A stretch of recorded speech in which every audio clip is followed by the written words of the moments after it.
No,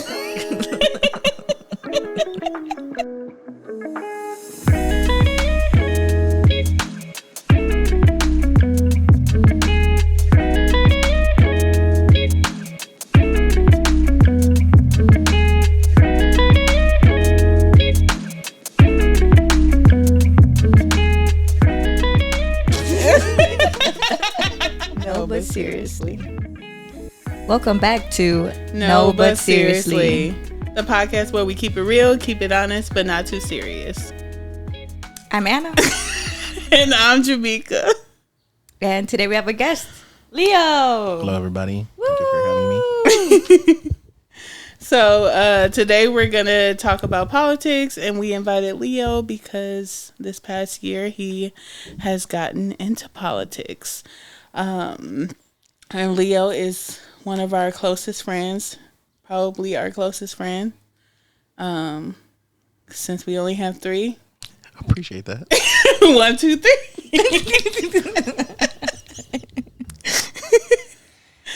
And we talked about him in our very first episode. We did. Which I haven't heard. So right. It's not out yet at this point, but it will be. It will be, yeah. Tomorrow. It's coming out tomorrow. May 8th.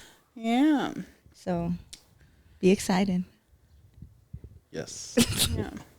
So, Leo, what made you decide this last year to get into politics? Yeah, so I've never seen myself as someone that's political. I've seen myself as someone who is for the community, or that's organizing youth or families primarily, but as well as, other community members for other things. And then through that came actually my oldest, Romeo. He wanted to run for the local school council, which is hyper-focused, hyper-local office where you run in a school level and you get people to vote for you. So then I became a parent rep there in, I want to say it was March/April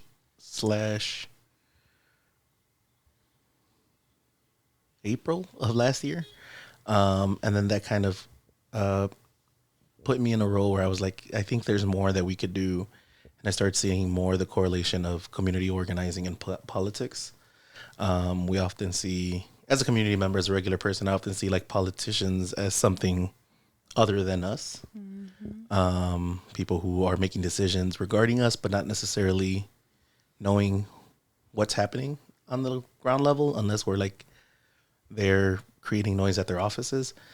And then with the implementation of the ECPS, Empowering Communities for Public Safety Ordinance that had passed the prior year, the roles for police district council came up after being asked by a few community members and seeing that there was no one from my neighborhood going up for one of the positions. I decided, after a lot of thought, to go for one of these positions. And yeah, I mean, I went for it, and we're newly elected, newly appointed at this point, and excited to get into the work. Yeah. How does it feel? I was at the, what do you call it, inauguration? Yeah. How did that feel? So a lot of people that were up there with me compared it to a graduation, and that's kind of how it felt. We had like the color guard from one of the local high schools up there, like presenting of the flags, and we had people singing the national anthem. Not fond of it, but here I am protecting the oath of the Constitution, in both the U.S. and Illinois. But yeah, it was surreal. One, I've never seen myself, like I said, as a politician. So being sworn into a political position was something that I never thought I would do. Not because I thought it was like an unachievable goal, but just because I never felt like that was my role in a community. So yeah, I mean, I think I would describe it as just that surreal. I mean, you're right. I didn't even think about it, but it did feel real graduation like. I mean, just by the pictures that I saw and like some of the reels and then the live that you sent that was watching for a bit, it was like everybody was on stage, So it did. Yeah, I guess you can put it in those words. Yeah, and then they saved the oath for the very end, like like a graduation. Throw your hat in the air. Your tassel to the side. Yeah, so I mean, it's cool. And you see the difference in district police council counselors, because there's a lot who are very pro police. There's some who are, abolish the police, and then there's some who just want things to work for the community. Yeah, Like and I feel like I fall under that. Like, despite my thoughts, my personal opinions on the police and like the current police system, ultimately I know that the structure's in place, and I want my community to benefit instead of being harmed by them. So that's kind of where I stand regarding that. Like, whatever the community wants us to push for is what we're going to push for, instead of trying to make decisions and backdoor deals or anything of that nature. yeah. So I think I'm wondering like what that looks like in practice. Like, what's your job description? Like, like there's been this like big buildup, and like now it's over, but like now it's just begun. Now what? Yeah. So luckily, we are the inaugural class, so that means we're the very first, not only in Chicago but in the nation. So there is no blueprint. The job description, we're kind of making it as we go. So at this point, we're tasked with certain things, which is improving police community relations, implementing programming that's going to help with public safety.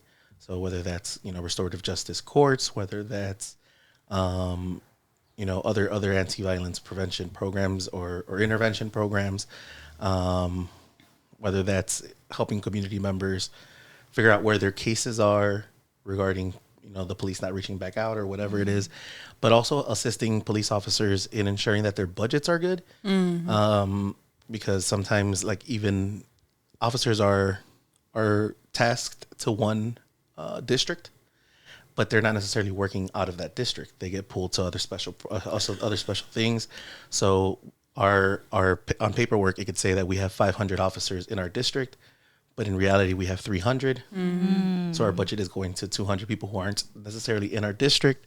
That's interesting. And it leaves a lot of officers in 99s, which is by themselves. So alone in their cars. So ensuring that they have the safety as well, in regards to that.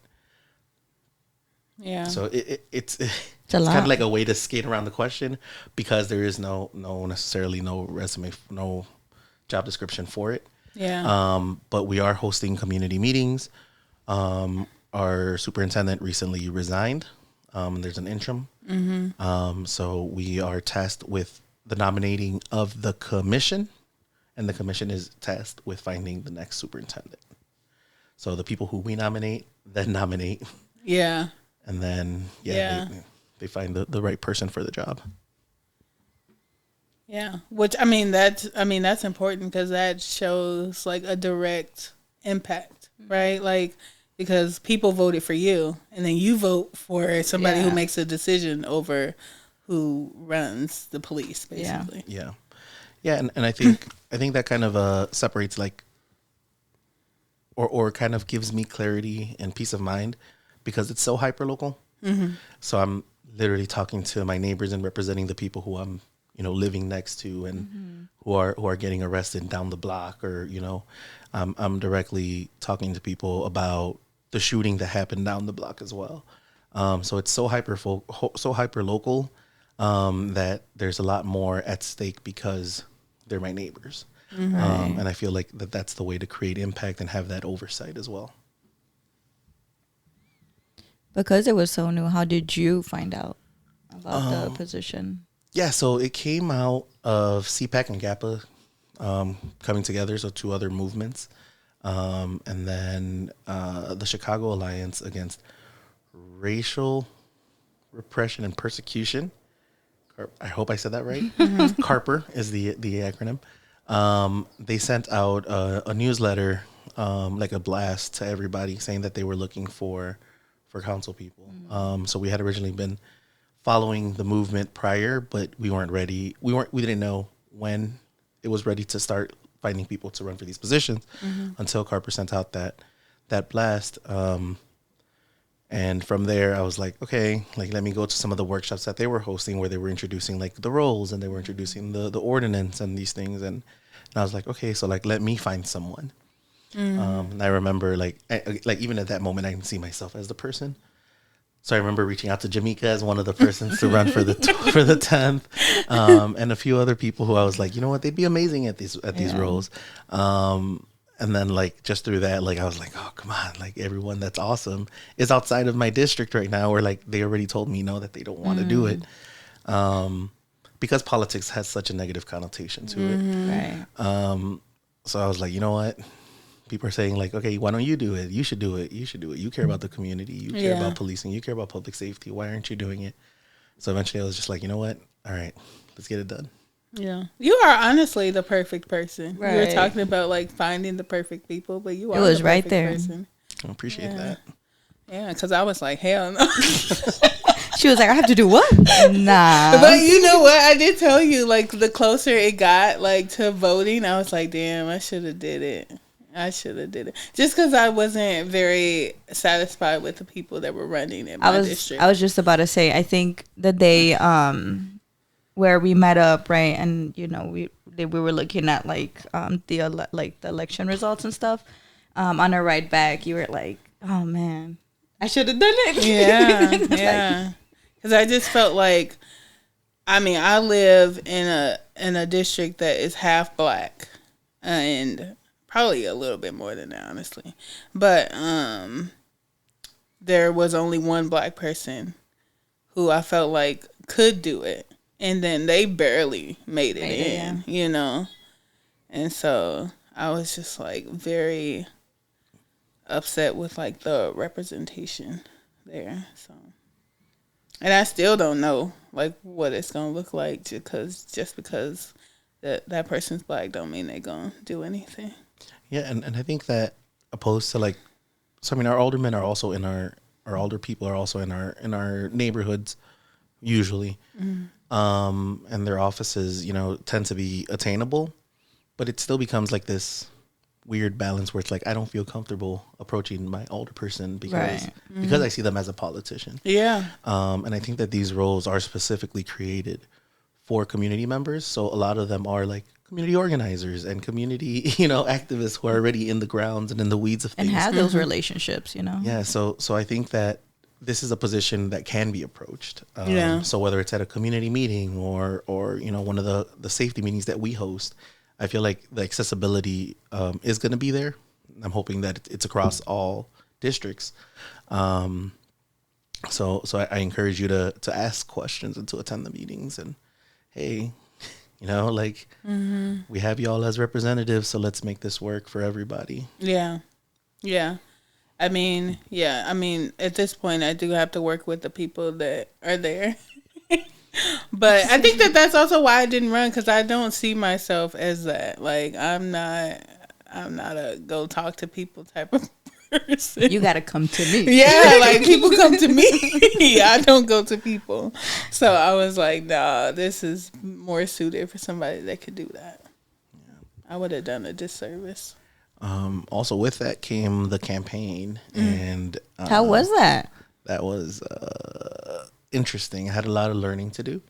So I was scared out of my mind regarding finances, regarding anything that could be seen as negative, because we're in Chicago, in Illinois, and we have a history of corruption like crazy, and like everywhere, people hiding everything and dark money. Yeah. So I was like, I don't want to be one of those people that get accused. I don't want to be one of those people that, you know, forgets to submit a paper, and like now my balance sheet is off or whatever, and like now people are like, you're gonna go you're under arrest for not reporting 50 cents or whatever it is. Yeah. So they will get you for 50 cents. Yeah, so I was worried out of my mind, and like luckily I was able to, you know, surround myself with people who have more experience in the campaigning world and in the political world, and they were able to kind of assist with that push, and just teach me. It was a lot of learning. I had to read the guide, the manual for elected officials and candidates like 100 times. And I was like, I do not want to mess up. Highlighting, like notes everywhere. Yeah. I mean, it's a whole different ball game. Right. Like, community organizer, you do whatever the hell you want. Right. That's what I'm used to, you know, like actually getting in trouble for the greater good. But like in this situation, I'm like, if I get in trouble, like I don't know what that's gonna look like. Yeah. Does that still worry you now? Like now that you... It does, but I think less so than the campaigning aspect because like I'm not going to be handling money. I'm not going to be doing that aspect of it. Like now it's just like, all right, let me represent you to the best of my abilities. And I mean, I'm humble enough to know like if I can't do something or if I mess up somewhere to admit that. I'm not going to try to hide anything, you know, from any constituents, for community members or anything like that. I was also, and this comes with the political stuff and the campaigning stuff. I was also accused of being like really pro police at one point because I took a picture. Well, someone took a picture. This is the first day where I went to go submit my paperwork, my signatures. They took a picture of me, and it was with a bunch of more conservative older people, and they just happened to be lined up in front of me, and I was behind them. Someone took a picture, and I was there, and I was like. I'm not like, wait them. I'm just in line. See how that happens? Right. And then another time, one of the candidates that was running for alder, they had asked me to come and talk about the role. And when I went to go talk about it, you know, that's what I spoke about. I spoke about the police district council role during their press conference. And then the opposing side were like, "Oh, well, look at him. He's defending the police. He's talking about this." And I was like, "That's not what I said at all." Yeah, but again, words. Yeah, I mean, like those little snippets and like the pictures.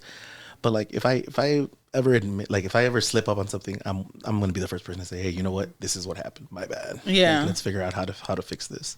Yeah, I mean I'm like the spotlight that comes with that. Right. Like, do you act differently because of that? Like, I mean, I don't know if people do, but I'm not.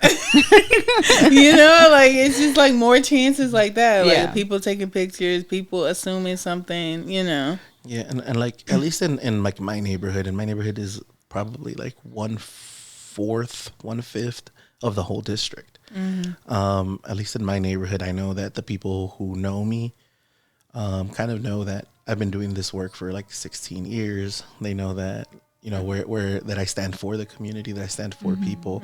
So it never worried me. So I never released a statement saying like, no, that's not what happened. Yeah. No, because I'm like, you know what? The people who know actually know. The people who've been in these fights with me know what I've been through and what we've done together.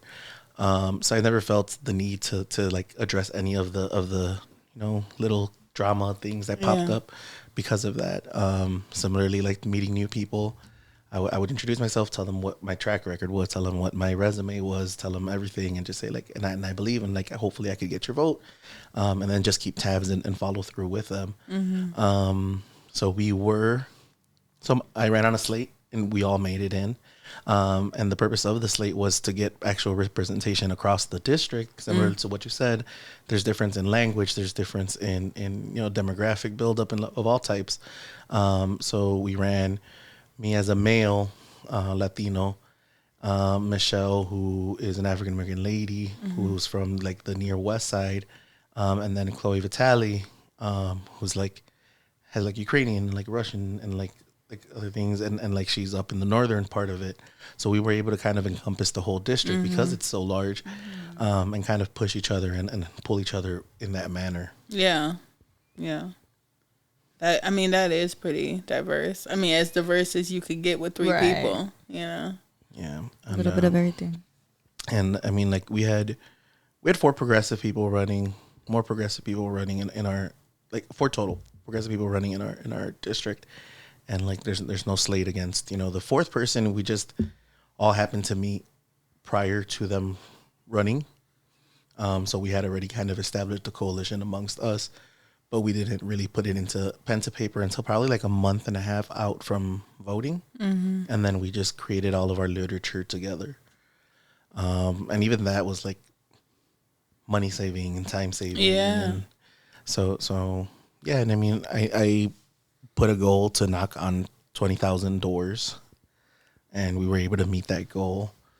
And the results of that was that, you know, I was also the highest vote getter in the district. So we got Look at 12,000 you. plus votes. You were putting in work. I for know. real. Every And y'all weekend. helped, so really appreciate that. The little bit that we could. Right. Yeah, but Well, you no, were I mean, you were everything. out there. I mean, honestly, you were the most active person I was just about to say. that I had seen. Honestly, you were out there Out there on social media, like you were just like here, here, here, and here, you know? Yeah, and not just in one area. I think you were covering as much as you could.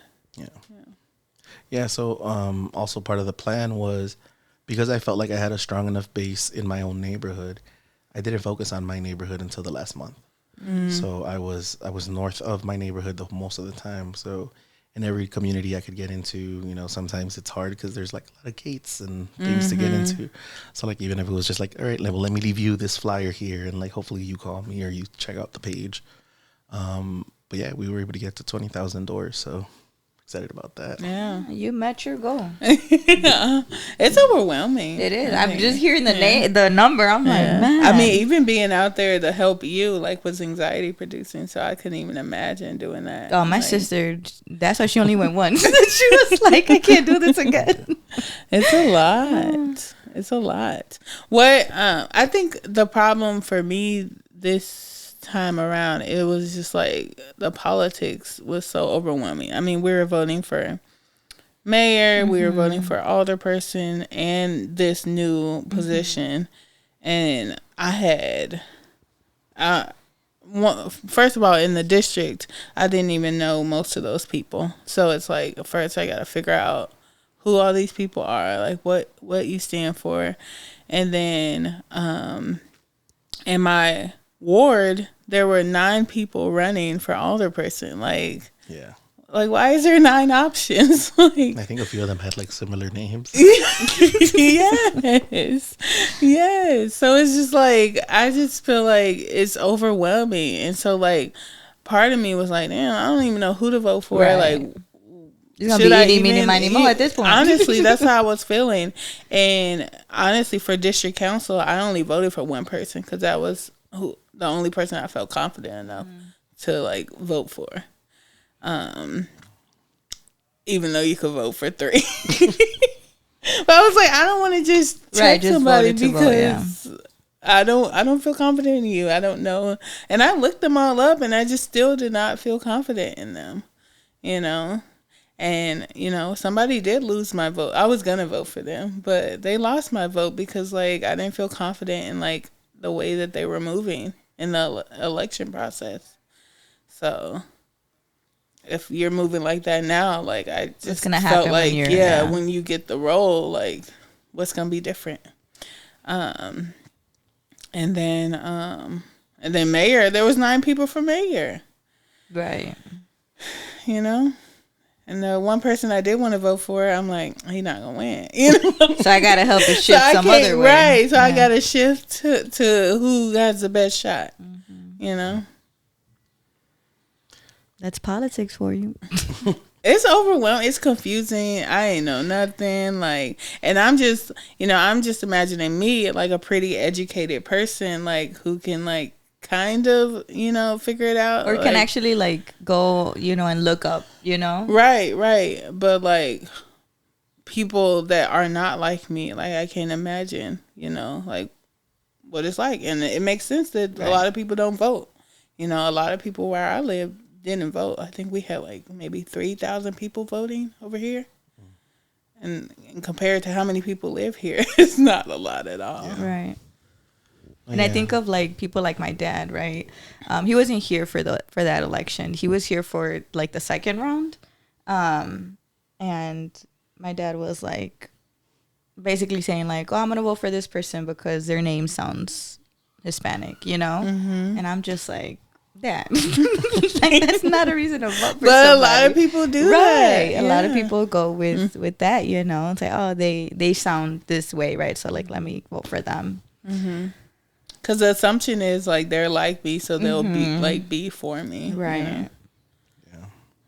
Well, sometimes that's not Not the be case. far from the truth. Be your own people. You can be your own people, for real. Like there was like 3 Black people I think running for district council over here. I didn't vote for none of them. Yeah, I mean, I think with that, right, like stepping aside from like identity politics, I think you really have to win someone's vote, and I don't think like getting in off name. I don't think getting name, in off whatever. Like I was intentionally not like made the goal door knocking, not like people talk to, because of that reason. Because I could go to community meetings and talk to the people who are already politically activated. Yeah. I could go to coffee shops and speak to people who maybe have office jobs and are there, typing their. So then they're more inclined to already know who they're going to vote for and do their own research.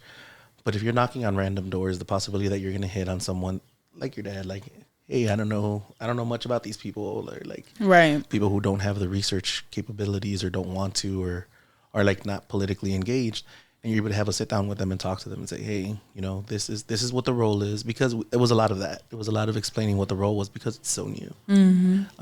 So explaining what the role is, explaining where my stances are, and then what I've done, and then like, if you want more information, here's this. And giving them a direct contact to me. So everyone got my email. I asked everyone to, follow if they had like Instagram or Facebook or whatever it was. And then later on, we were able to get a website up and going, but making sure that they have direct contact in case they have follow-up questions, because one, public safety is something that I take super serious. But two, I think that everyone should have that ability to reach out to whoever you might be voting for, right? Like you should have direct contact to this person. Like I don't want to call my alder and say like, hey, can I talk to you? And then it's like 3 people away from him, like a receptionist. And then like, you got to go through this person. Like, no, I voted for this person. Right. I want to talk to that person. Yeah. And I understand that it gets difficult once you get to like a senator or like a state level rep. But if you're a city official, I think that you should be able to do that. Yeah, your availability should be to the people, and that's your responsibility. Yeah. Right. Yeah. I wish more people felt like that. Or had that same mindset, Yeah. Yeah. I mean, I feel like you doing this made me more like personally invested. I don't think that. I mean, I cared, but maybe not as much as before. And I was almost like, like you have like avoid people that are like, canvassing and shit. Oh, I did that a couple times. I was like daring people to stop me and they wouldn't, like when I would see people canvassing, I would like slow down, so that they would stop me, and then they wouldn't. So yeah, I'm like, that's an opportunity for you to like talk to somebody. Right. And like when you're on the other side, it's funny, right? Because like if you see someone outside with a clipboard, you kind of like try to avoid them. But then once you have like you're out there with the clipboard, you're like, okay, you know what? Maybe I'll stop next time I see someone. Yeah, yeah. Because I felt bad when we were out there, and I'm like, and nobody wanted to talk to them. Or they pretended to be on a phone call when you knew they weren't. And I used to do that, so I was like trying to like help people that I did see canvassing. Because I didn't know what they were canvassing for. I mean, they could have been in my district. Yeah. So Right. But they ain't stopped me. The couple times that I tried. See? For those that are listening, Yeah. next time stop Jamaica. Yeah. I mean, even the people that came to like my door, like they wouldn't even say nothing. They would just hand me something. Yeah, I saw that a couple times in my neighborhood too. I'm like, you don't got nothing to say. Yeah. Because I would see them at the through the ring doorbell, and I'd be like, "Ma, go open the door. I just want to see." But then I also thought maybe it was a language barrier. I don't know. But they just give her a pamphlet. And I think that's the difference between like paid organizers and then people doing it because they believe in the movement, right? Yeah. Like I had a friend from work who is usually more politically inclined, and they would take it serious. Like they would want to have full conversations with people. They would walk with them when they were walking to their car, help them carry bags or whatever it is that they were doing, just to have this conversation. Yeah. Versus if you're paying someone, they're like, I'm gonna get paid whether I have this conversation or not. Right. Here's this pamphlet. Yeah. And I think that's the beauty of like grassroots organizing, right? Because you have people who believe in this, doing the work. And it's just weird to see, again, in hyperlocal races like aldermanic, like even mayorals, how people are like rather invest in like paying people then spreading the message and like getting people to buy in. Yeah. Yeah. I mean, I got a million phone calls too, and I'm just like, geez, I'm so over it. I'm glad they stopped. I was glad it was over. It was a lot. You and me both. All right, and I wasn't even running for anything, and I was glad it was over. I mean, but what do you suggest for somebody that like wants to know more or like wants to get into politics, but like they should start maybe don't know what to do? I think definitely growing the passion for what it is that you want to do. So people have asked me like, oh, so are you going to be like reaching other offices? Do you want to do other things? And honestly, no. Like, one, the process left me drained.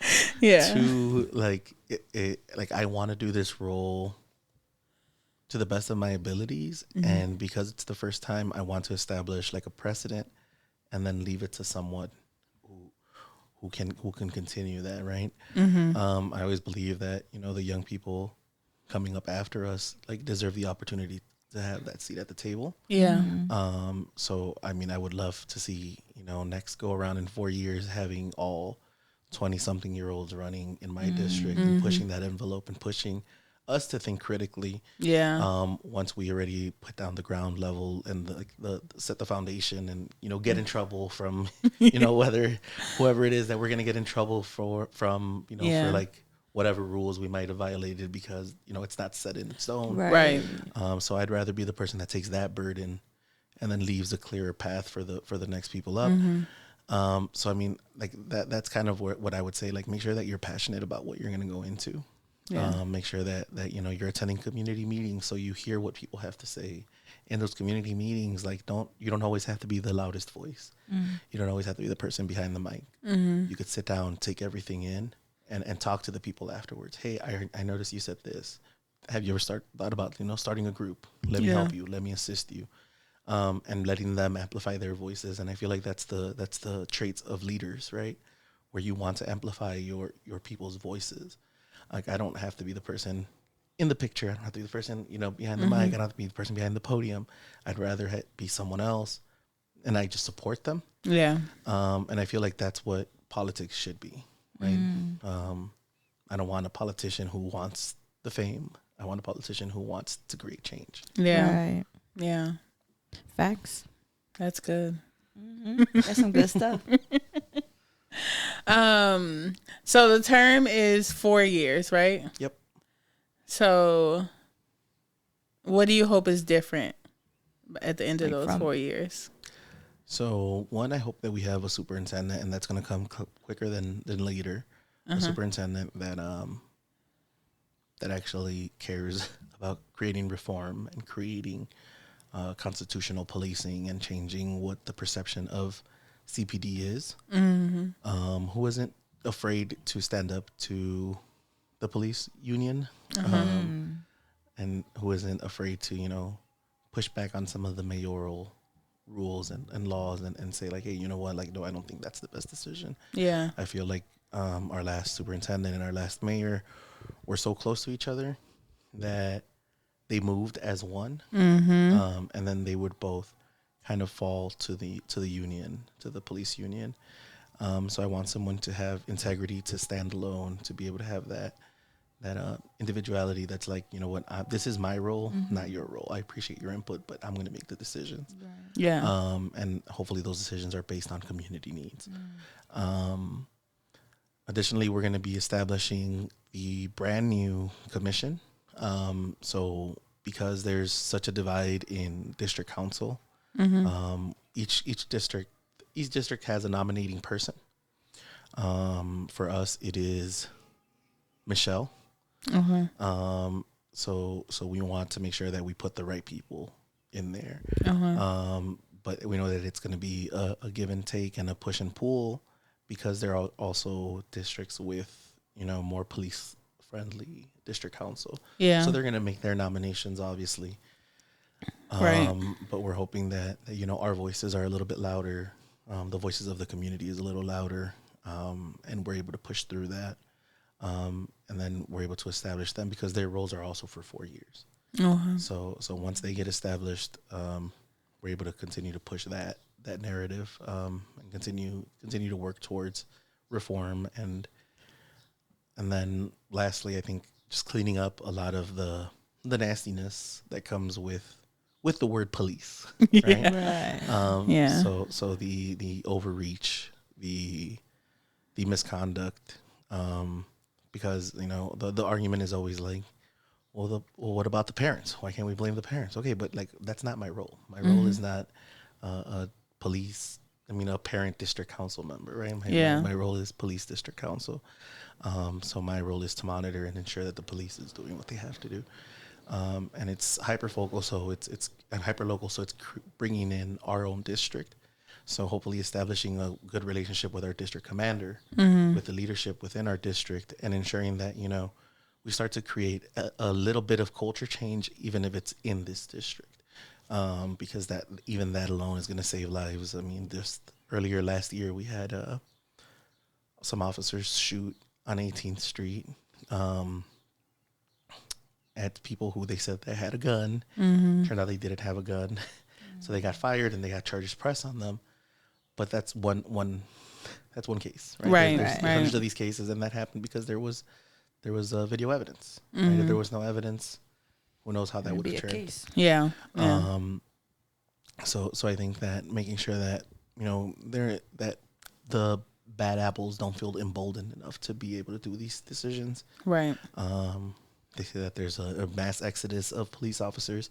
Hopefully, it is the ones who think that they're going to do bad and leave. Yeah. Right? Yeah. Like I'm fine with that, and then allowing a rebuild of what it could look like. I'm not saying everything is going to be perfect. I'm not saying everything is going to be clean and beautiful.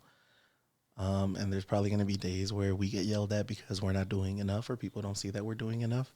But just the work that we're going to be putting in on a daily, on a monthly basis, it's going to be there, and we're always going to be there to represent the people, and hopefully the people recognize that to some extent. Mm-hmm. And do the best that you can at the end of the day. Yeah. Well, I'm excited for you. Yeah. So when are y'all going to run for something? Yeah, I'm good, bro. Yeah. I don't think that I'm drained of work enough. A political seat is in my future. Like I said, you could start off really hyper local with the advisory boards at the park, the local school councils, even being on committees like the libraries. Yeah. I thought about like trying to be on like a board or something somewhere. I don't know where. And I don't even know how. But it's crossed my mind to try and get on somebody's board. Follow your passion. Yeah. So we'll see if that's in my cards. The next podcast is going to be, Jamaica campaigning. Yeah. Yeah. Well, thanks for coming, Leo. Yeah. Thanks for having me. Hopefully people weren't bored. Yeah, talking about politics. Well, if you made it this far, give us a like, share, comment. Yeah, give us something. And make sure you subscribe to our podcast. Yes. Or send us something on social media. We are on TikTok and Instagram at NBS Pod.